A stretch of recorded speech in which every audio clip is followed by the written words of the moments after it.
The face from her nightmare hovered in the darkness before her. A great white moon of a face, its head shaved bald, smooth as marble. Where the eyes should have been, there were only indentations in the flesh, not as if the eyes had been ripped out, but as if they had never grown there at all. The lips were banded with black stitches, the face crawled with black marks, like the ones on Will's skin, though these looked as if they had been cut there with knives. She screamed again and scrabbled backward, half falling off the bed.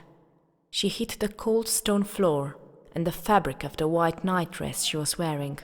Someone must have put it on her while she was unconscious. Ripped at the hem as she scrambled to her feet.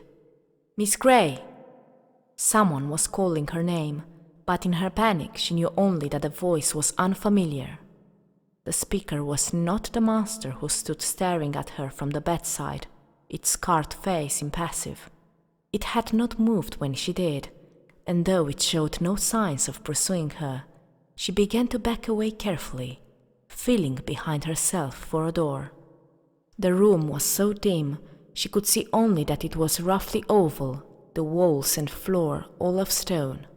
The ceiling was high enough to be in black shadow, and there were long windows across the opposite wall, the sort of arched windows that might have belonged in a church. Very little light filtered through them. It looked as if the sky outside was dark. "Teresa Grey!" She found the door, the metal handle. Turning, she seized on it thankfully, and pulled. Nothing happened. A sob rose up in her throat. "Miss Grey!"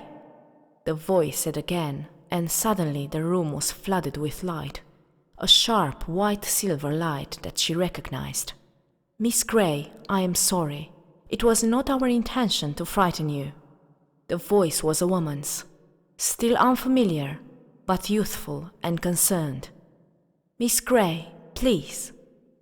Tessa turned slowly and put her back against the door. She could see clearly now. She was in a stone room whose central focus was a large four-poster bed, its velvet coverlet now rucked and hanging sideways where she had dragged it off the mattress. Tapestry curtains were pulled back, and there was an elegant tapestry rug on the otherwise bare floor. In fact, the room itself was fairly bare. There were no pictures or photographs hanging on the wall, no ornaments cluttering the surfaces of the dark wood furniture. Two chairs stood facing each other near the bed, with a small tea table between them. A Chinese screen in one corner of the room hid what were probably a bathtub and a washstand. Beside the bed stood a tall man who wore robes like a monk's, of a long, coarse, parchment-colored material. Red-brown runes circled the cuffs and hem. He carried a silver staff, its head carved in the shape of an angel, and runes decorating its length.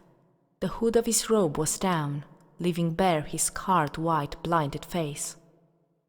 When Tessa Grey crosses the ocean to find her brother in Victorian England, something terrifying is waiting for her in London's downworld. Kidnapped by the mysterious Dark Sisters, who are members of a secret organization called the Pandemonium Club, Tessa soon learns that she has the power to transform into another person. The Magister, the shadowy figure who runs the club, will stop at nothing to claim Tessa's power for his own. Friendless and hunted, Tessa takes refuge with the Shadow Hunters, warriors dedicated to ridding the world of demons. She soon finds herself fascinated by and torn between two best friends, James and Will. As Tessa is drawn deep into a plot that threatens to destroy the Shadow Hunters, she realizes that she may need to choose between saving her brother and helping her new friends save the world, and that love may be the most dangerous magic of all.